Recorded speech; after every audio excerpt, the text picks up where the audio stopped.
Hey everybody, this is Tulip, and like Mary Poppins says in The Sound of Music, we're back! This is Cassidy, and I caught that too. That was hilarious. I thought so too. This was another episode where there were some really great lines. I actually had to rewind it to be like, did I just hear that? Okay, so I actually have a funny story about so funny. I went and had my hair done because I'm old as hell, and I have a Cruella de Vil streak starting, which I will let grow out when it fills in because it'll look awesome. That is awesome. But for right now, it's just too sparse to be abided. So I'm at the salon yesterday, and the girl that does my hair, she has like an apprentice or something working next to her who didn't like. I swear to God, it was like her first day. And she was going to put the lady under one of the big hair dryers. And the girl's like, okay, I don't know how to work yours. I don't know what all the buttons do. She's like, the one we had at the beautician school was really super old. It was like from the 90s. Oh my God. Like, I could not contain myself. That was the funniest thing ever. That's so like, beautiful. I'm super, so like, it totally reminded me of that. Mary Poppins.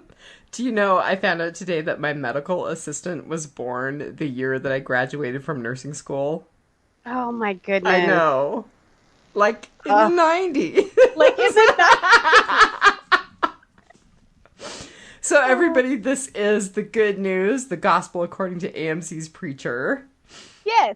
And we are on episode 3 of season 2, Damsels. Correct. And the original air date was July 3rd of this year.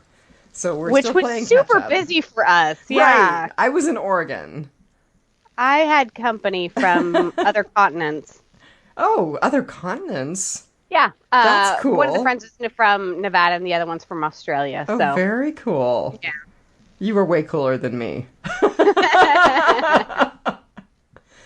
So this episode, Damsels, what did you think? I liked it. I didn't like it as much as the premiere, but it was better than I think the last one that we not on the road. That was the first one. On the road was awesome. Oh, you're not gonna make me look at my notes, are you? Same thing with this episode as episode 2, where there were some really hilarious or great scenes, yes, but the rest just kind of fell away for me. Like I barely remember some of it. I was just looking at my notes going, oh yeah, that happened. So I was trying to remember if we talked about your middle book theory on Biters or if we talked about it here. And I think we talked about it on Biters. Yeah. Because this was a middle book for me. Yeah, definitely. So now you have to tell everybody what your middle book thing is. So my middle book is anytime you have at least a trilogy of, and it's usually books. I mean, it can happen with movies. Is the middle book is always the book that kind of rehashes everything that happened in the first book and sets you up for the third book. But there's really no movement. There's not a lot of, interesting stuff that's happened. The first book clinched you, and the middle book is kind of like, oh, okay, this happened. And then it's like the third book is where all the action is, So it's better than filler, but it's not spectacular. Right. It's necessary. It's not filler. Filler is unnecessary. Yeah, so do you have a rating for this middle book? I do. I a reluctant 4 somethings. For some things? For something. I just couldn't pick anything out that I guess 4 jazz songs that sounds like cats screwing underneath an ice cream truck at the airport. Oh my God, that is so funny. That was exactly my rating. No. I mean, not exactly. So I gave it 4.2 out of 5 cats screwing at an airport under an ice cream truck. But yes. Another great line. Okay, we were talking about last episode how we like some jazz and not other. That jazz at the I end. don't like. Oh. Yeah, it's really it makes my brain twitch. Yes, totally loved the jazz in last episode. This was painful. Well, and I liked the chick singing too. You know, like that was always my alternate career. I wish I'd had that as a career. I always feel like that would be awesome. Including the blonde hair and the dress. But the blonde hair would have to be a wig because that's super hard to keep up unless you're natural. Yeah, I was just discussing that with the salon the other day. I was like, I really liked my blonde hair, but yeah, no. I'm in the super hard to keep it up phase right now. Blonde with a little bit of rose gold. Oh, sweet. I am one shade up from black. Oh, dear. But it fades out, you know. It doesn't hold, so I wind up being auburn. But yeah, like there's a ton of women in my office that have like I have women in my office with like pink and purple streaks and orange and blue at the tips, and you know, like these big, you know, highlights of like fire red, and you know, I ain't nobody got time for that, you know. I still miss my pink hair, but I just can't get away with it. We'll get you a really good wig. There you go. Okay, so the singer. So yeah, I liked her voice and I liked the music at the end of last episode. Thought that band was really great. Thought this episode ended with just atrocious music, which probably makes me a barbarian. But I feel like it's almost like it's a sound check and they're just freeforming the music. That there's no rhythm, there's no flow. It's very screechy for me. But there are people who would say we just don't get it. And I don't. And I full on. If you get it, that's awesome. I mean, there is some music that just doesn't speak to me, you know, like it does to other people. And I don't judge you for liking that music, but long road trips, don't put that on, especially over. And not 14 of them in a row. No, unless you bribe me with Mexican tacos. In Mexico. In Mexico. So the numbers for this week, I had a tough time tracking down numbers, so bear with me. When I looked at TV by the numbers, in the Live +3, it was 12th in the 18 to 39 age group, so Preacher actually did pretty well, but 12th in the 18 to 39 group was 700,000 people. According to TV by the numbers, it didn't make the top 25 for Live +3. But then I found this other website, and it actually was a Live +2, which I thought was kind of bizarre. And it looks like overall there were 1.1 million viewers in Live +2, and it was 9th overall, according to their like top 50 cable shows for the week. Or not for the week, I'm sorry, for that day, for Monday. So when you look at it overall for the week of July 3rd, it didn't make the top 25, but for Monday it was like, I'm sorry, not 12th, 9th overall. So the numbers were pretty much a bummer. I mean, Fear the Walking Dead had 1.5 million people in the 18 to 39 age group as compared to 700,000 for this episode. So, but here's the thing. Look at the air date. Right. And it actually did say that in both of the articles that I looked at, that most shows were down on the 3rd of July because everybody was, you know, doing stuff anticipating the 4th or seeing fireworks or those kinds of things. So yeah, Juneau, I don't know about the rest of Alaska, but we hold our fireworks the night of the 3rd because we have to hold them so late because it's super light here. It doesn't get dark here. Well, and even in Oregon, they were done on the night of the 3rd rather than on the 4th. But yes, absolutely, we have so much more light up here in Alaska that it's pretty atypical for people to have them on the 4th. Yeah. The only time that we have them on the 4th is when the weather is just so bad that they can't be held on the 3rd. Right. We have too much of a low cloud cover. It's raining too hard. You know, they postpone them till the 4th. And then try again, but they wait a half hour and try again. I just want to say, I mean, I know that everybody doesn't tune in just to hear the Real Housewives of Alaska, rather, but the fireworks in Juneau are spectacular because they are launched from a boat in the middle of a harbor, and they are framed by mountains on both sides. It's just beautiful. Yeah, it's pretty cool. We actually had 11 cruise ships in town that day. Wow. Yeah, and we have these new Panamax docks where they go further out, so the larger ships can come into town because they need a deeper port. Right. And so we had 7 of the giant cruise ships, and we had 4 of the smaller ones that only hold like 300 or 400 people. Wow. But on July 3rd, Juneau had doubled its population between crew members and people on the boat, the passengers. We had doubled our population of between 30 and 40,000 to almost 80,000. That's pretty cool. I don't leave my home on July Yes, on days like that, you just stay home. Yeah. Yep. We barbecued, dude. I was one of those that was. I was watching TV. I was one of those preacher viewers. I was like, I ain't leaving.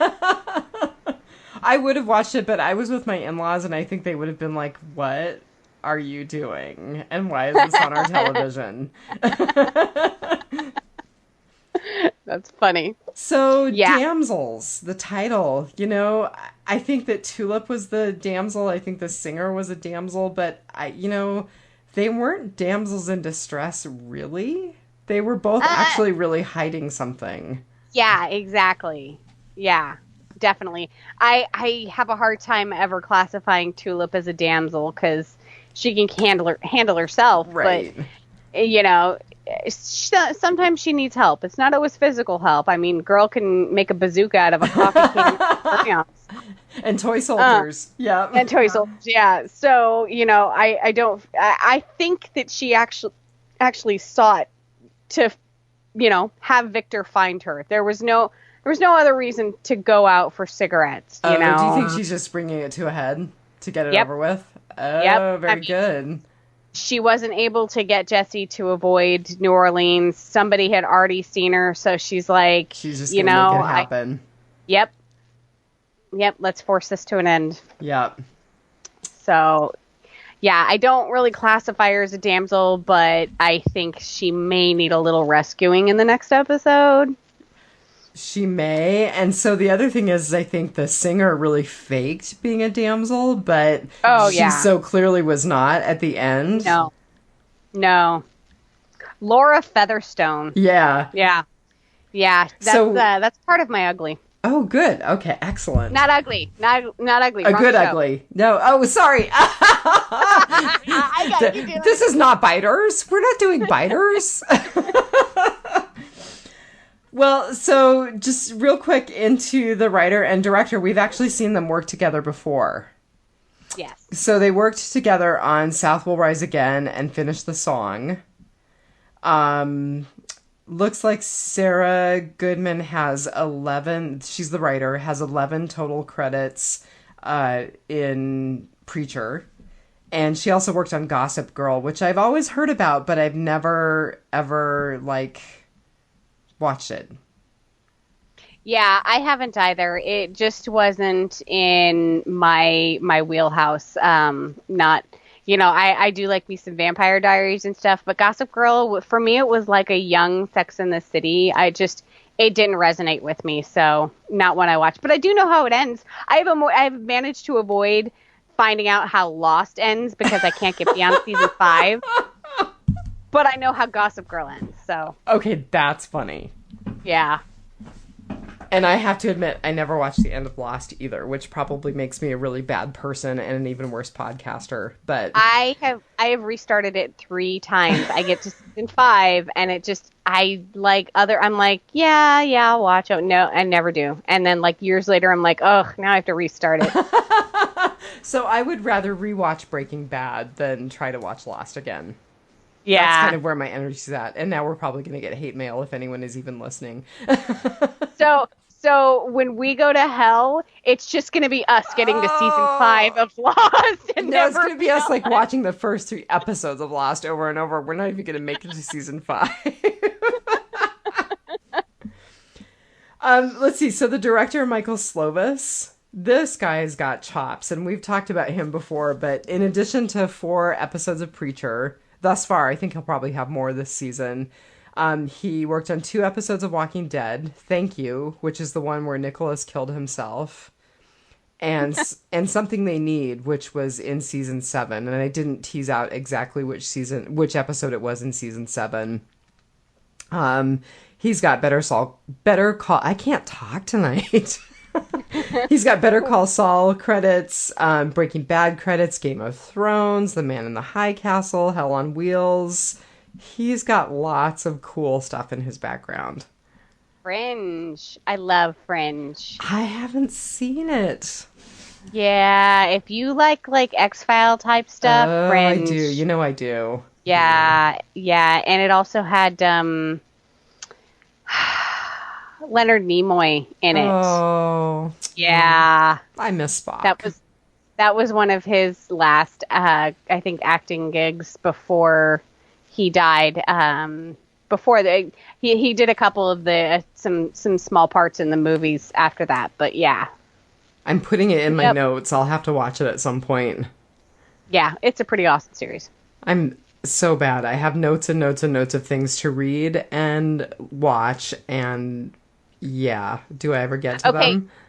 So seriously, not as bad as me, because when my company was here, I had emptied out the bag that I usually take to and from work, and it had my graphic novel of Preacher in it, and I put it someplace where I was like, I'm putting this here because I know I will find it later. You think I can find that thing? Oh, no. See, mine is on my Kindle, but I still have to go back and read it now that we're further in.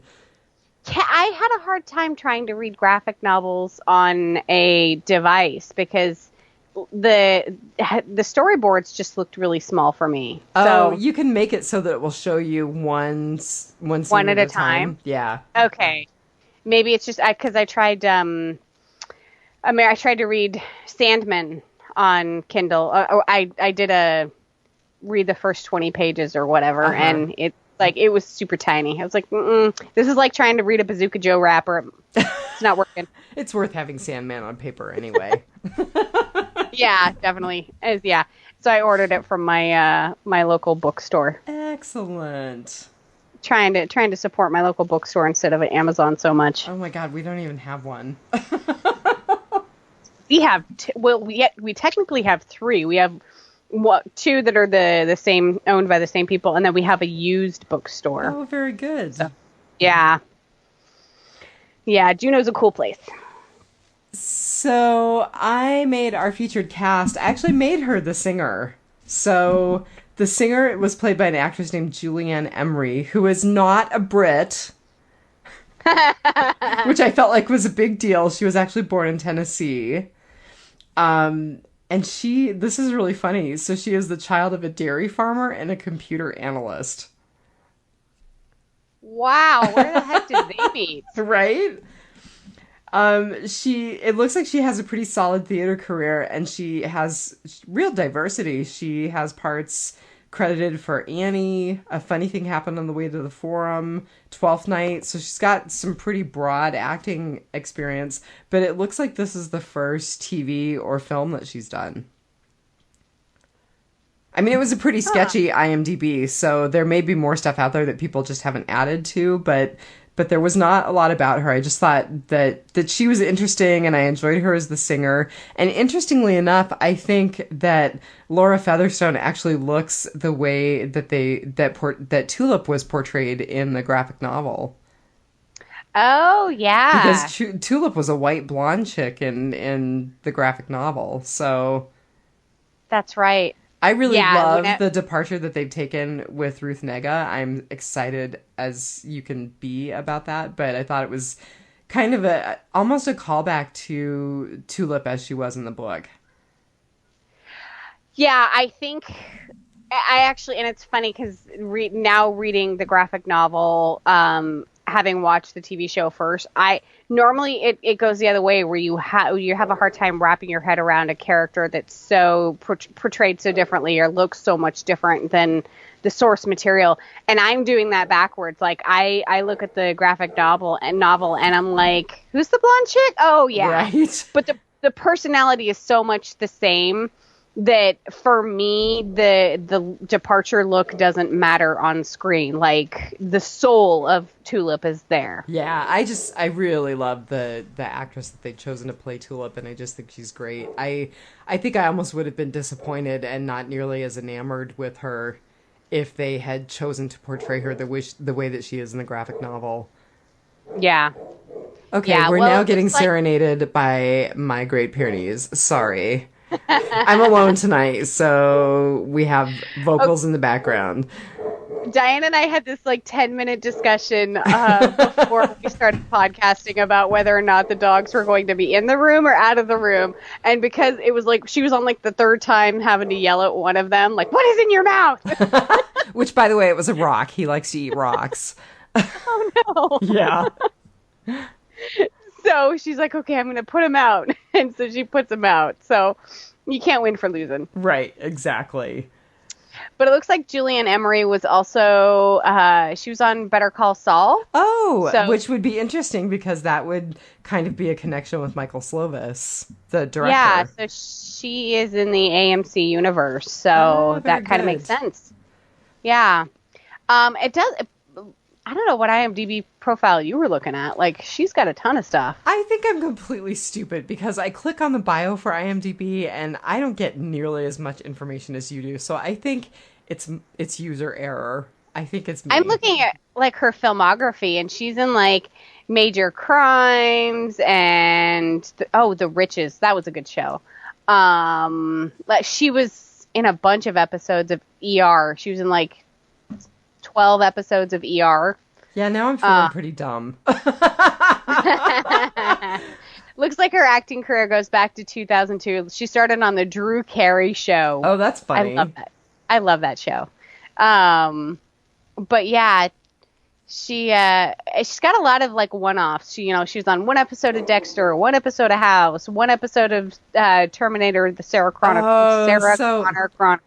Okay, now I feel really dumb, but I clicked on actress, just the little link up at the top by her picture that said actress, and it pulled up her filmography. So, yeah, sorry, people. But it looks like she's going to be in multiple episodes this season of Preacher. So I wonder if she's she's the answer to the Seraphim. I don't know. We're getting a little ahead of ourselves, but I think that there's some weird secret government agency or something that's looking for God. Well, I wonder if it's not the angels. I wonder if it's not people that are related to Fiorin de Blanc.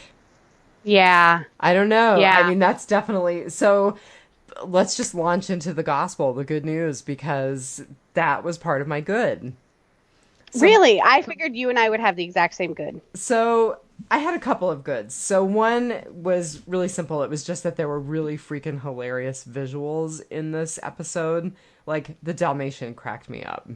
Oh, yes. That was almost my rating. And the guy in the laundromat wearing the dress. Okay. I caught that on my second watch. I was like, I don't have a problem with a dude wearing a dress, but make it a nice dress. I was going to say, that was a bad dress, man. That was a bad dress. That was like a 70s house dress. Yeah. I'm like, did you steal that from somebody? Did you steal that from our grandma? Like, you reached into the dryer of somebody's laundry when they weren't there and took it. But just visuals like that were hilarious. But that's part of the reason I was like, yeah, my in-laws would be like, what is this and why is it on our TV? Okay, but not just the dude in the Dalmatian suit, but the little old guy, the Mr. Magoo that was standing there before, and Jesse's looking at him like, offered are the you sex God? toys on the platter. It was like a sex toy and a dog ball, and I'm like, I'm never gonna be able to go into Petco and look at those again. Erase, I can't see this. I was like, that can't be God. That's too obvious. But it was really funny. Yeah. So, yeah, there were just some great visuals. But my big gospel for this episode was that this really was a middle book, but there were lots of building blocks. Like, who is Tulip running from? What's Cassidy's relationship with Dennis? Who are the men in white? Who is the singer? Who is Victor? did we actually see God? Because the way the camera kind of focused in on the dog's eyes, the Dalmatian's eyes, I was like, maybe God's in the dog suit. And then Yeah. the way that it kind of focused in on the jazz fan at the end, the Well, guy who's like, and you're getting it, man, or you're getting the that guy, groove. yeah. Yeah, I was I'm like that guy, that the old biker dude's God. yeah. Even Yeah. even at one point, I thought that the singer might be God because the way that the camera focused in on her, I was like, maybe we're seeing God in all these different places, and Jesse just doesn't realize it while he's looking at God. And it would not shock me to find that out in the end, that he's like in a bunch of the crowd scenes, or the girl that stumbles up to Jesse and was like, I know where to if you're find looking God." for God, he's in the basement. Yeah. She's the guy who saw him. Yeah. So I felt like there were lots of questions raised by this episode, and it makes me excited that we have a lot to look forward to. Yeah. So what was your gospel? Mine was the opening. I absolutely loved the Eugene backstory. Yeah. Not just because, like, you know, we find out what's going on with Eugene. He's, you know, stuck in a hell, and hell is having to relive your worst moment over and over, which we kind of knew for the cowboy, but you know, you never know. Hell could be like super, you know, particular to you, and like watching Fear the Walking Dead again and again and again. But I mean, you know, it's so different from the depictions of like being tortured with red hot pokers for the rest of your life, right? Or the rest of eternity, I guess. Yes.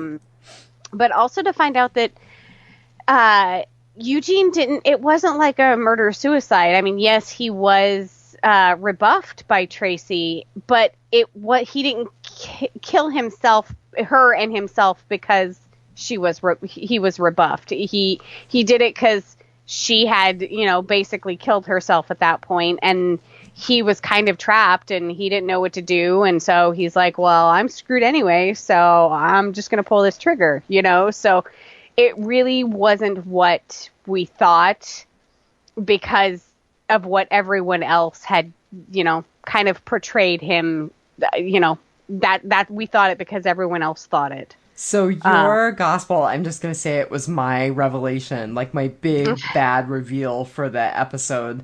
And I mean, I loved the open. At first, I thought that we really got the straightforward story of Eugene and Tracy Loach, but I'm not sure. Is that just the way that Eugene remembers it and he's seeing it over and over again? Or is that how it really happened? I don't know. That's an interesting question. I mean, I will say this. So I now officially hate Tracy Loach, and I hope she didn't get into heaven. She's a horrible person. Yes. But is this just the way that Eugene remembered it? You know, but would hell really show you the kind of sanitized version? Like, if he really was like, you know, she's like, ew, and so he blows her head off and then his own, isn't hell going to show you the truth, or is it going to show you what you think the truth is? I don't know. I think, and I'm not sure that we'll get the real story. I think it'll be really interesting to see if we ever get anything more than this. But yeah, and just watching it over and over again. I mean, I have to admit, at first I was like, "Oh man, did I hit something on the remote?" But then I was like, "Oh, Eugene's seeing this over. This must be Eugene in hell." And then, sure enough. By the way, he's adorable without the arse face. Oh my god, right? Like, he is so like. He's so cute. Yeah, he just reminds me of like something straight out of like an Archie comic book. You know, like he's adorable. But I guess I was actually, like I said, I have since misplaced my graphic novel, but I guess this is a departure from the source material. I think it is. I mean, what I recall of the source material, and granted, I have not read any further than most of the way through the first graphic novel, but my understanding was that Eugene was basically trying to reenact a suicide. Okay. Like a heavy metal suicide. Yeah, because I was reading something and it said that it was a revised backstory. Right. So, And this was, and his story in the graphic novel was kind of a nod to the way that Kurt Cobain died. oh, So, okay. So now I'm wondering if Hitler shows up in the graphic novel too, because how is hell categorized? Like, is there a wing for like certain types of bad people, or is it just like hodgepodge? and Like, how can we say that Eugene is on the scale of Adolf Hitler? yeah, and that's what I was like, is it alphabetical? What is going on? Like, how do you get three doors down from Hitler? So you actually, well, how do you get three doors down? Well, they're three doors down from Hitler. No, I didn't go there. So you actually just went into my book of Job. So we may as well do that. So my book of Job was just when you thought hell couldn't get any worse. Eugene's hanging with Adolf Hitler. Right. So I think they're probably going to take that somewhere bizarre. And it was another one of those just bizarre visual, I don't even know if I want to say jokes, but just bizarre visuals in this episode where there was the woman in the weird cop outfit who was calling the other minions of hell down on Eugene. There was Hair K Star, is that what his name was? I think so. Yeah. Who was somebody, oh, you know what? Lucifer is the morning star. Yeah. So I wonder There's if actually Hair K Star we is the figured out devil. that there are multiple morning stars. Right. I remember that. Yeah, yeah. So maybe not quite Lucifer, but somebody, Or maybe Lucifer. We don't really know. Yeah, yeah. So like, yeah, there were some interesting visuals. So have you seen the movie Cube? I'm gonna say no. Like an early 2000s horror movie, kind of horror suspense movie. I kind and of vaguely like, remember some of it, but I don't think I ever watched the whole thing. Well, there's actually like three of them, and I've since watched, I think, all three of them. Of course I've watched, but the cells in hell really look like the cells. I think it's in the second Cube movie, but it's very reminiscent of that, and it's just very creepy and like it's. I had this thought. I'm like, okay, is his room like a holodeck from Star Trek, or like are they beaming the imagery into his head? Is he physically acting this out all the time, or are they beaming this into his head? And obviously, everyone's has malfunctioned because they're all now out of their cells, right? So yeah, super interesting. Wait until you get to hell in Sandman if you haven't gotten there yet.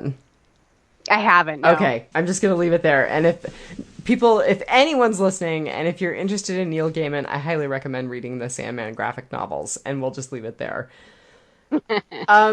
So what was your book of Job? I don't like it when mom and dad fight. Jesse and Tulip were doing a lot of bickering. Yeah, and it's not even just bickering. It's super, super tense. Mm-hmm. Like, did you call me just to breathe into the phone? I'm like, what are you doing? Oh my god! Yeah, But did you really see that? Because when the singer kissed Jesse, then it flashes to Tulip, and Tulip like sits up and is all stiff and grabs her phone, and I was like, Tulip felt a great disturbance in the force. And then she called him and said, "What are you doing?" That's funny. I did not put that together. That is so funny. Yeah, I'm having a really hard time with because it was, and I know that it can't last forever. Like the whole blissful beginning of last episode, and of course it ended with her calling off the wedding, and that's why Jesse's mad, and now she's mad because they're in New Orleans and she's got to confront Victor, and nobody can just be honest with anybody,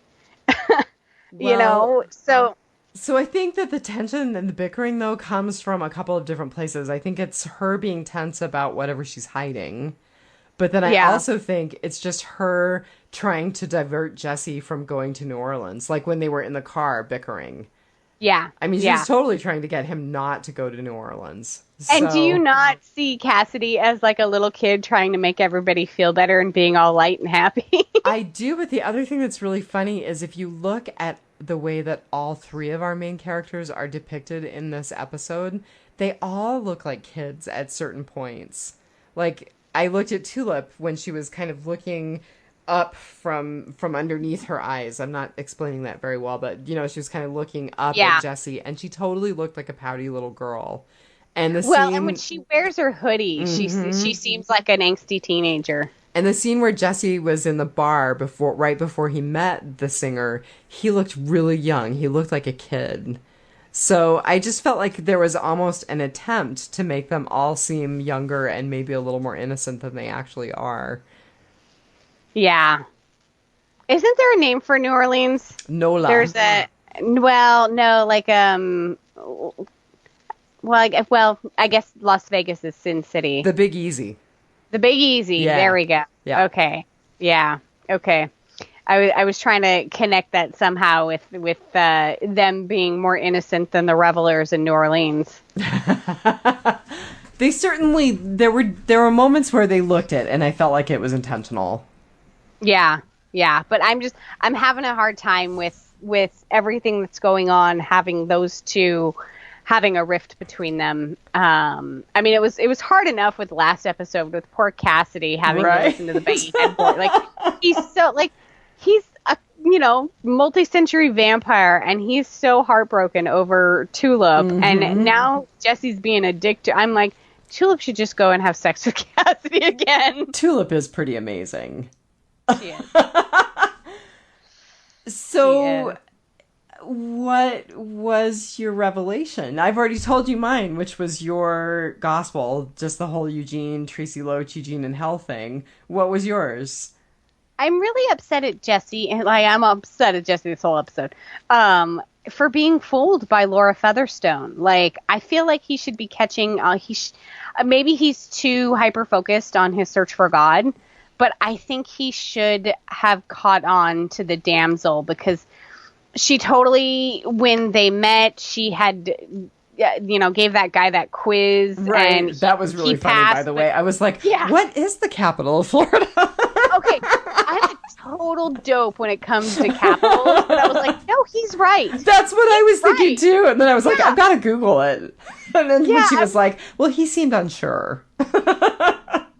Yeah. So, like, I kind of felt that, like, he should have known that she was after Jesse, and then the whole meet me out back in 10 clean up and meet me out back in 10 minutes, and then she just gets kidnapped, and like he rescues her without a lot of effort, and just I don't know, it just like I could tell it was a setup from the very beginning. I'm totally gullible. I just was like drawn in hook, line, and sinker until she got in the van with the men in white. Yeah, and there's just, I don't know.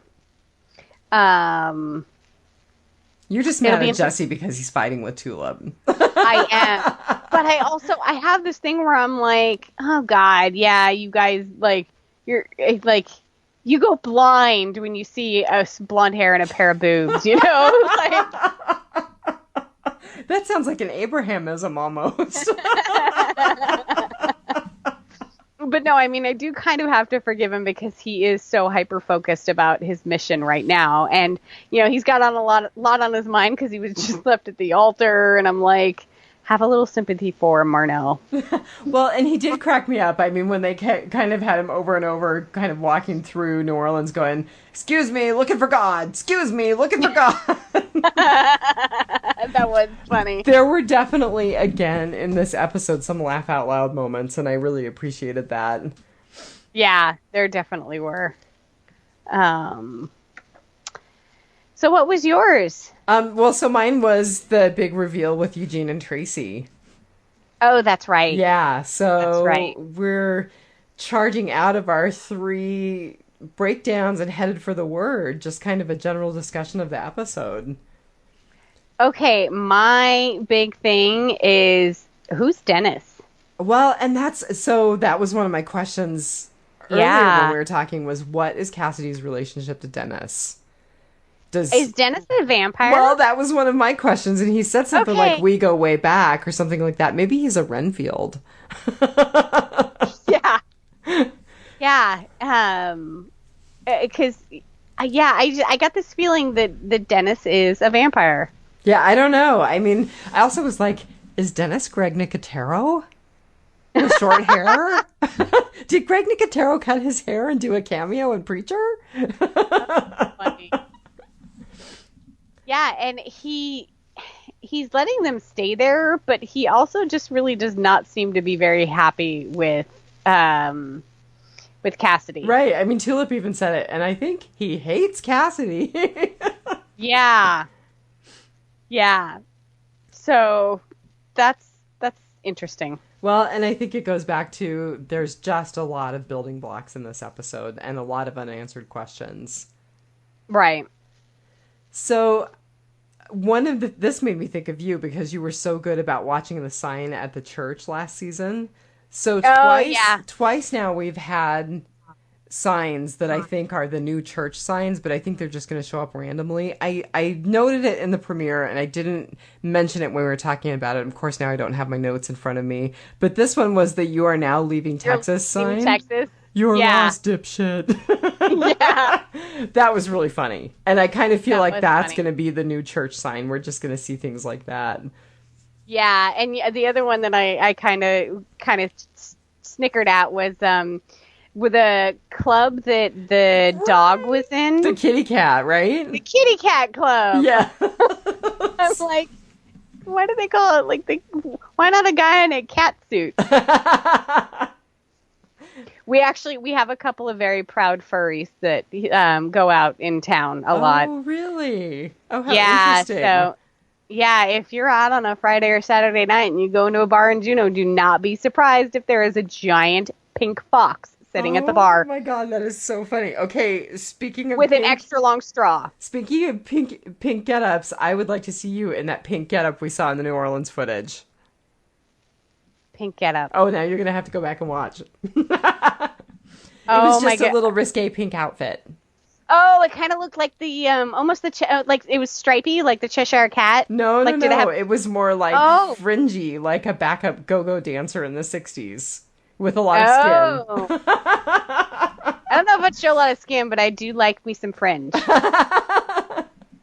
I still envy the fringe jacket that Diane came home from college in. Oh, I gave that to an old friend who just moved back to Alaska. Oh, that's funny. It would be really funny if she still had it some 30 years later. Everything comes back. I guess, man. So the other thing that I wanted to say about New Orleans is that it looks like they filmed it during Mardi Gras. Okay, I was going to ask that. I was like, do any of you know if New Orleans is just like that all the time now? I suspect people like us probably make New Orleans a little bit like that all of the time, but I thought, they actually looked like they used Mardi Gras crowds as extras. Yeah, but could you imagine trying to get filming done during Mardi Gras? Well, so I have a friend who is a mounted police officer. He's actually a retired mounted police officer, but one of his claims to fame is that every year he puts a new horse in Mardi Gras. So I've seen footage from some of the Mardi Gras crowds that he's dealt with, and oh my god, it just looks like chaos. Yeah, I like watching Cops episodes for Mardi Gras.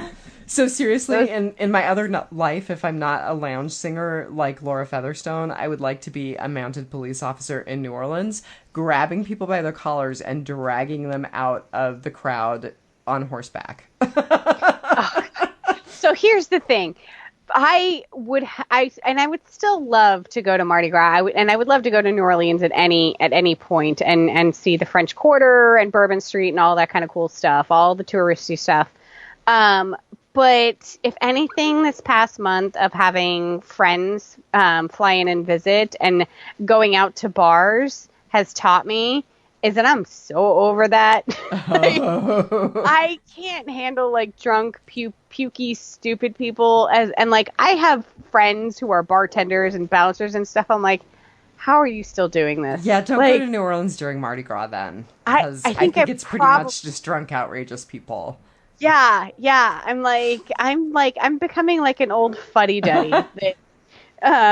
I was at the pharmacy the other day and like people were being super slow and I couldn't help but think of I saw that Facebook post. Yeah, it was the chick from The Devil Wears Prada where she's like, by all means, move at a glacial pace. You know how that thrills me. Like,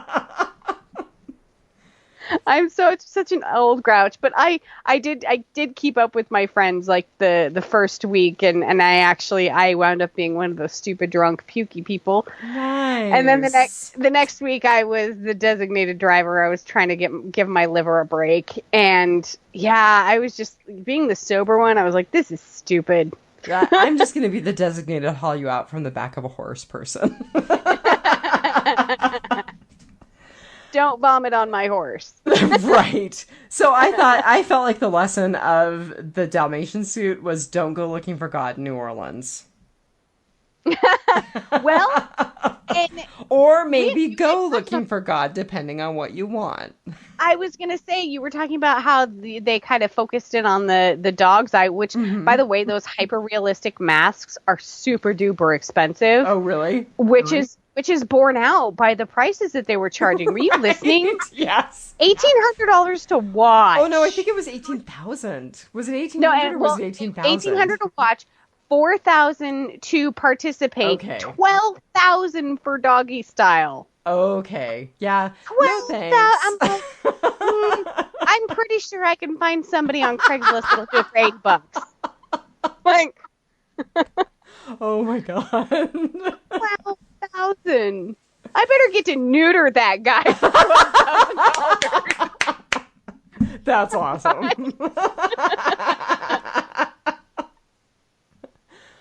All right. Well, we know what we're not going to do in New Orleans. There's a dog in the kitty cat club. That's so funny. One of the things that really caught me when Tulip and Jesse were bickering, which was when Tulip said, "Till the end of the world, right?" And Jesse was like, "Yeah." That was sad. It was so heartbreaking. Ugh. And I cracked up at her running into that lady that she knew, Mrs. Barbary, and then Cass being like, "She seems really nice. Maybe not."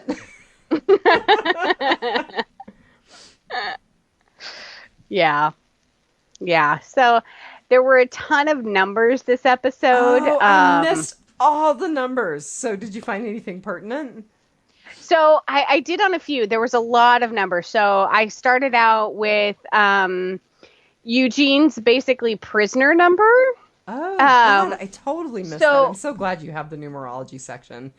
When the prison guard comes in and she goes onto her radio and she's like, "I need security to 3767211." And then they flash on Eugene and you see he's got the patch with that on it, but he also has 3 extra numbers behind it, 725. Okay. 3767211 is just, it's way too many numbers to try and figure out any combination, that would make any sort of sense. But she skipped the 725, so I kind of focused in on that. The Greek Hebrew definition of Strong's number 725 is pronounced harpagmos, and it means a thing to be seized upon or to be held fast, retained. So, prisoner. Interesting. That kind of hit the nail on the head. Oh no, so. I think that's perfect. I think that was intentional. I think you made a good catch. Yeah. So, and then we had like the 1,800, the 4,000, and the 12,000. Right. Which it doesn't. There's not a lot of meaning. Jesus fed 4,000 people in a day. That's the big the loaves and fishes. The loaves and fishes. Yes. So there wasn't a lot for that. I found something about an army of 12,000, but nothing that sort of related. So the other numbers that we're kind of left with are the 14 songs on the jazz album. If there was 14, if there was significance in that. There's a great meaning of the number of 14 in the Bible. It's a multiple of 7. So the number 2, which is combined with 7, may, however, bring its own significance into meaning, as it does in Matthew 1, where the genealogy of Jesus Christ is divided up and given into sets of 14, 2 times 7 generations, being associated with the incarnation. There are 14 generations between Abraham and Joseph, or Abraham to Joseph. And the book of Proverbs expression of the fear of the Lord occurs 14 times in Proverbs. Matthew, so all generations from Abraham to David are 14 generations. So, it appears over and over. There are 14 represents deliverances of salvation that is used 22 times in the Bible. The term 14th is found 24. And there's a ton of 14 in the Bible. So doesn't that make you wonder, what the number 14 meant in the time that the Bible was being written? Because there must be something bigger that makes them repeat on the pattern of 14 over and over again. Yeah. That's interesting.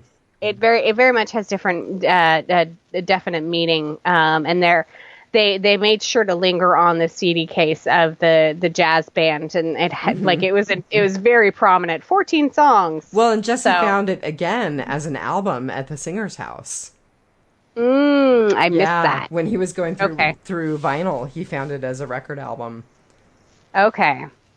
And then there are 187 jazz joints in New Orleans. The only thing that in the Bible that references 187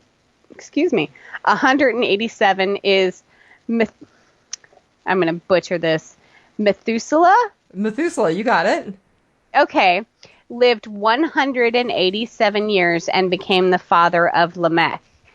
He then lived 782 years after that, and he became the father after he became the father of Lamech and had multiple sons and daughters. So Methuselah, I think, if I'm reading all this stuff right, was the oldest guy in the Bible. Yes. He lived the longest. Yes. Or he ties for the longest, I guess. But, yeah. Maybe Dennis is Methuselah. Hey! I'm just guessing. I'm being random. Probably not. That would be cool. But yeah, so the other numbers, the laundromat that Tulip went into was the street address was 2529, and I didn't find anything on that. And then she changes a $100 bill for a $5 bill. Which seems like a raw deal to me, but the guy did need some help because the dress was sad. So yeah, he needs to go buy himself a new dress. That's right. Get yourself to a Forever 21, dude. But yeah, I didn't find any significance with those. But I think the Eugene's prisoner number, I think, and the number 14 were the big numbers this episode. I think you're right. Yeah, it was nice to have some numbers. There's been a couple of episodes where they've kind of either I've missed them or they've completely glossed over them, and I haven't seen them. Well, good. Or I have seen some, and they didn't mean anything. Good catch. Yeah. So, it's fun. Couple other things that I just wanted to bring up. So, the sign that Jesse sees where it says, "Come see Angelville." Okay. That was the same Angelville. as the tattoo on Jesse's back. That star. That's the tat on Jesse's back. How did you catch that one? Because that tat has just stuck in my head over and over again as we've seen it. Yeah. Because they definitely did linger on that post, and it has references to angels, and yeah. So I think that's going to be coming up in an episode. The other thing that I noticed is that Hair Star had files on his desk. So one had Jesse's name on it, and then the one over top of Jesse's file had the label Pig on it. And there's an episode later this season called Pig. Huh. So that's going to be significant. I haven't looked ahead for episode titles or anything. I just caught a few episode titles while I was looking through. So yeah. So that we'll see that again somehow. This is just totally a rando thing, but I thought Cassidy's butterfly shirt was so funny. Okay, I noticed. I liked his shirt, and I liked Eugene's shirt in the beginning too. Yes, but Cassidy wearing that kind of flowy, glittery butterfly shirt just cracked me up. only he could pull that off. I mean, he has been dressing better in these last few episodes now that he's not getting his. Were invented. Well, he's no longer getting his clothing from the church donation or the Chinese laundry, or probably lost and found at a porno theater. Oh God! Yes, Cassidy is definitely looking better this season. Yeah, I noticed when they were going into the hotel that they had the gunfight in. Mm-hmm. I was like, oh, he's a really snazzy dresser. But only he could pull off a glittery butterfly t-shirt. And still look amazing. Yeah. Well, and then... Oh, go ahead. I wonder what he's eating at this point. I don't think he can fully sustain off of human food, or can he? Does he only need blood when he's injured? I don't know. I don't know that we've ever answered that. I mean, New Orleans would be a good place to prowl, as evidenced by Lestat, but... Yeah, and that also was another thing that made me believe that Dennis might be a vampire. I'm like, where else is a vampire going to live? New Orleans. That's where God goes to listen to jazz. Or Forks, Washington. Right. Those vampires sparkle. Yeah. Cassidy doesn't sparkle. Just his t-shirt. Just his t-shirt. Well, and so then we end on someone at the laundromat calling Victor and saying, Victor, we got her. Mm-hmm. And that's it. So... And she does not look too concerned. No, she looks like she was waiting. And the next episode is called Victor, so obviously that's going to be a huge reveal. Yeah. So we'll find out how she screwed over Victor. Right. Yeah. Well, so I'm looking forward to the next episode. I am too. I'm looking forward to the whole season. Yeah. If you guys listen to us podcast and any of the other shows, we're kind of struggling with Fear the Walking Dead. It's getting better, but we really, really do love podcasting Preacher. I mean, even the bad episodes are great. Mm-hmm. It's one of those that I enjoy watching. Yes, I agree. Yeah. And again, it's been so nice to actually watch a television show and laugh.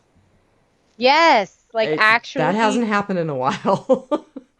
To put down your phone and actually laugh at what's on the screen in front of you. Yeah. Yep. So I will say Todd and I are going to be podcasting about the Magnitsky Act this weekend if anyone is interested in real politics. That's on This Conversation Rocks. And you and I are going to be finishing up our season 1 retrospective on Biters with Tom O'Mara. Yep. And we're going to get another episode of Fear the Walking Dead under our belts. Actually, we're going to get the mid-season finale. It's a double. I was actually just looking at this one because for some reason I thought there was going to be a mid-season finale somewhere. Are we going to have one, or is it just going to go straight through? Okay. I don't know. They have some where there's no dates on them. Okay. It looks like July 31st, and there's 3 episodes, August 8th. Nope. Doesn't look like we'll have too much. We might have a 1-week break somewhere, but no. So, and that would make sense because they're probably going to carry this right up to the premiere of Fear the Walking Dead, which comes back on September 10th, I think. And the last episode is September 11th. So the last episode of this. So that makes sense. They're kind of trying to bridge that. And then Fear the Walking Dead will carry into Walking Dead Prime. Right. Yeah. Right. So, yeah. It's this show and Game of Thrones that's keeping me going. Oh, I've not watched it. I still haven't watched it. I don't think I ever will. And I've talked about why I won't watch it, but I know that there are lots of people who are really excited about it. Although I have to ask you, even though this is not a Game of Thrones podcast, so what did you think about Ed Sheeran's little appearance in the premiere? I'm totally fine with it. Were you? Because it got a lot of negative feedback. He is a good singer. And I don't think that that's 100% reason why he shut down his Twitter account temporarily, because he was already being trolled about things that he had said on Twitter in Right, it like sounds like he said some kind of 2011. sexist stuff, so... Yeah. And so when you're a singer who's known to be all swoony with the chicks and stuff, you really need to go back and delete those old tweets that, are like kind of date rapey or jerkish or at least lock them down. I mean, I don't know how Twitter works, but it's probably like Facebook where you can like hide stuff where you still see it, but nobody else does. I think you can delete Twitter strings, but I'm not very adept with Twitter, so...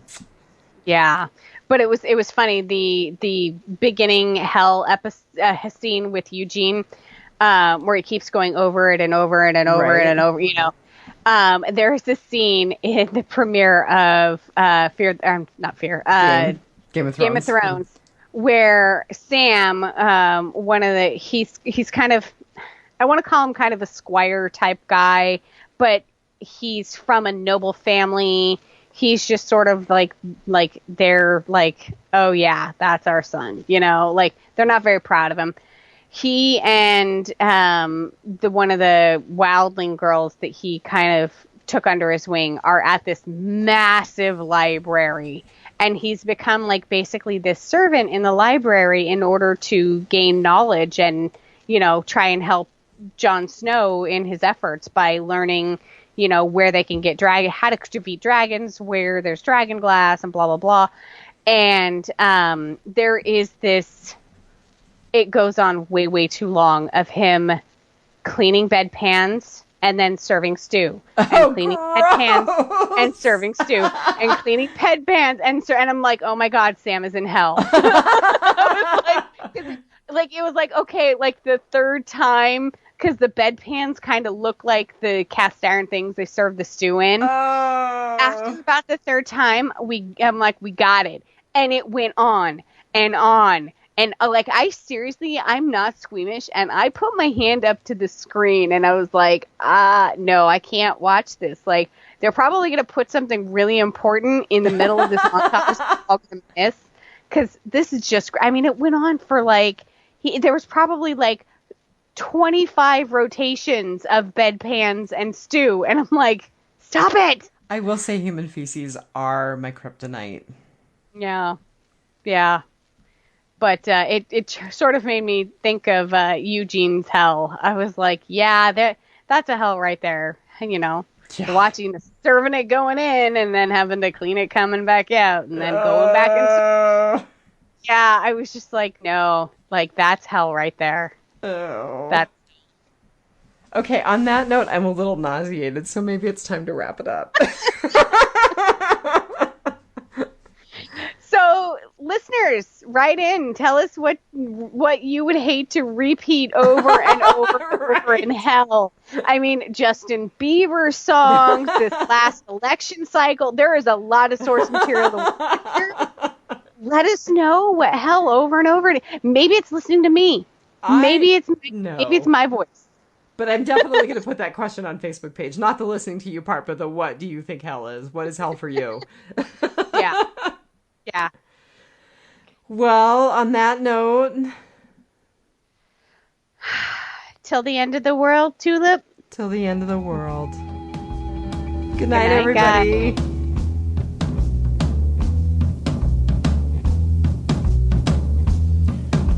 I left his body